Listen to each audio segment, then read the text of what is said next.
C'était cool quand on sait que la Terre est de la même taille que Vénus et qu'on voit Vénus si petite devant le Soleil. On se dit waouh. Une petite bille noire qui passe lentement devant le Soleil. Une ombre minuscule qui a pourtant la taille d'une planète. Voici Vénus. Dans le passé, les transits de Vénus ont permis de mesurer la distance de la Terre au Soleil. Aujourd'hui, les chercheurs vont l'utiliser comme modèle pour la recherche de planètes à l'extérieur du système solaire. Il faudra attendre 2117 pour qu'une telle rencontre se reproduise. Mais quel spectacle! Ces images-là sont celles de la NASA. La vidéo du crime de Luca Rocco Magnotta est postée sur le net et c'est de plus en plus facilement accessible. Première cible des policiers, les sites spécialisés dans le gore sur lesquels la vidéo a d'abord été postée. Les autorités canadiennes veulent à tout prix la bannir de la toile. Il y aura toujours un site asiatique, mais ça peut être des sites américains, des sites français, des gens qui pourront la stocker quelque part. C'est une adresse qui circulera un peu sous le manteau et lorsqu'elle sera découverte, le temps que la machine judiciaire se mette en route contre cette adresse, hop, elle sera déjà partie vers un autre serveur. News 1, l'Espagne admet ne plus avoir accès au marché. Ça veut dire ne plus avoir accès au marché quand le taux d'emprunt de la dette est si élevé qu'on ne peut plus se financer normalement sur les marchés.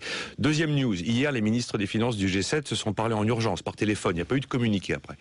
Troisième news, Mariano Rajoy, le Premier ministre espagnol, a demandé une assistance de l'Europe pour les pays en difficulté. Il refuse clairement l'humiliation de voir son pays qui serait mis sous la tutelle du FMI. Et le quatrième news, voilà plusieurs jours qu'il y a aussi un parfum de bank run en Espagne, c'est-à-dire que les retraits d'argent en liquide depuis les banques sont désormais massifs et véritablement préoccupants.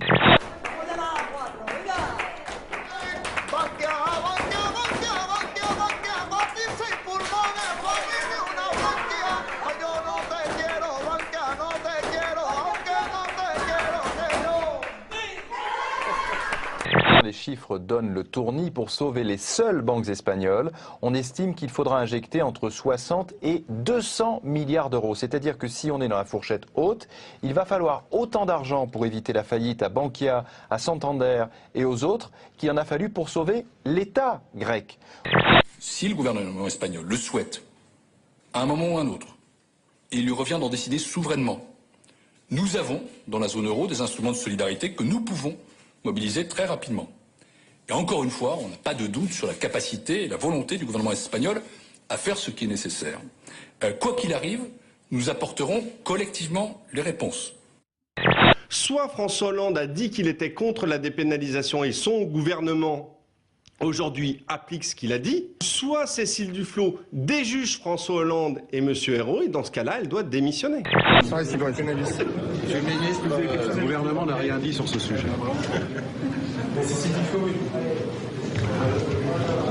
Elle a dit que c'était sa position en tant que secrétaire national d'Europe Écologie. Elle n'a pas dit que c'était la position du gouvernement. À partir de là, il n'y a aucun problème. Tant que la position du gouvernement n'est pas prise, les ministres sont invités à donner leur point de vue sur le cannabis. François Hollande a promis une nouvelle loi. La loi n'existe pas encore. Tant qu'elle n'existe pas, les ministres sont libres de donner leur opinion. C'est bon pour la démocratie, c'est bon pour le débat. Et le gouvernement doit tenir cet engagement, même à 5 jours d'une élection, même sur un sujet qui fâche. Il faut arrêter d'avoir peur de son ombre. À l'occasion du premier sujet qui fâche, le Premier ministre serait bien avisé de respecter, de mettre en application les règles qu'il a fixées à ses ministres. Le changement, c'est maintenant, non? Vous fumez du cannabis, on peut le dire. Enfin, je veux dire, j'ai pris des petits gâteaux, oui, absolument. Vous l'avez toujours dit. Je l'ai toujours dit, et je trouve ça, ce débat, vraiment absolument affligeant. Est-ce qu'on veut des ministres hypocrites, ou on veut des ministres qui disent, elle n'a pas dit, c'est la position du gouvernement? On parle de Cécile Duflot qui, hier, a rappelé sa position. La position d'Europe Écologie. Pour la dépénalisation du cannabis. Comme Vaillant, ancien ministre de l'Intérieur, comme Rebsamen, maire de Dijon, grand copain de François Hollande. Il y a des tas de gens, c'est un vrai débat. Et en tout cas, c'est courageux de sa part. C'est courageux de sa part et elle ne fait à ce niveau-là que répéter ce que disent les Verts depuis de nombreuses années et ce que disent aussi un certain nombre de responsables socialistes, notamment le ministre de l'Intérieur, l'ex-ministre de l'Intérieur de M. Daniel Vaillant, quand il en avait parlé. Je trouve ça honorable. Je ne suis pas sur la même ligne que Mme Duflot, mais je considère qu'on ne peut pas faire l'économie d'un débat sur ce sujet, parce que la vérité, c'est qu'il y a de plus en plus de jeunes, notamment, qui consomment de la drogue. Il y a des recommandations qui ont été faites par la mission de lutte contre les toxicomanies. Elles ne sont pas prises en compte. Aujourd'hui, des jeunes qui fument du cannabis dans la rue, eh bien, ils sont fichés au fichier des empreintes génétiques comme des grands bandits, alors qu'en réalité, c'est de soins thérapeutiques et de prévention dont nous avons besoin. Nous connaissons tous la position du président de la République, qu'il a eu plusieurs fois l'occasion d'exprimer, notamment pendant la campagne présidentielle. Il est opposé à la dépénalisation du cannabis. Vous me renvoyez à un propos de Cécile Duflot qui a été tenu en qualité de chef d'un parti et non en qualité de membre d'un gouvernement dans lequel d'ailleurs elle n'occupe pas de fonction liée à la question du cannabis. Donc voilà, donc la position du président de la République est connue.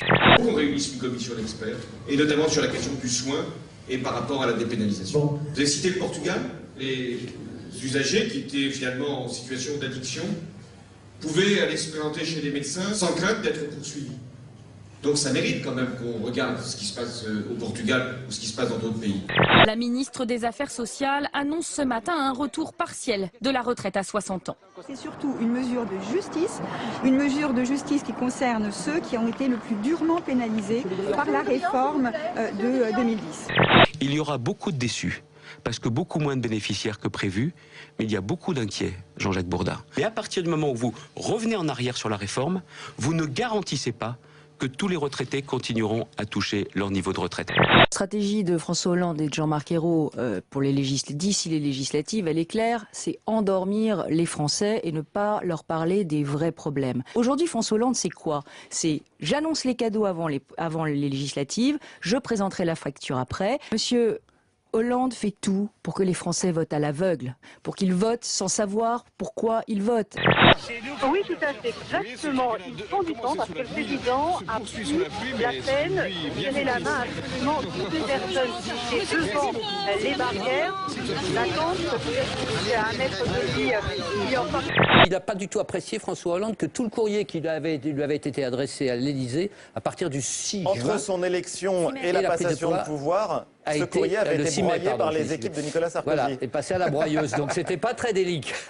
Donc il a détesté ça et il a fait le service minimum. Barack Obama vient de décider ce soir de partir pour Moscou en string léopard.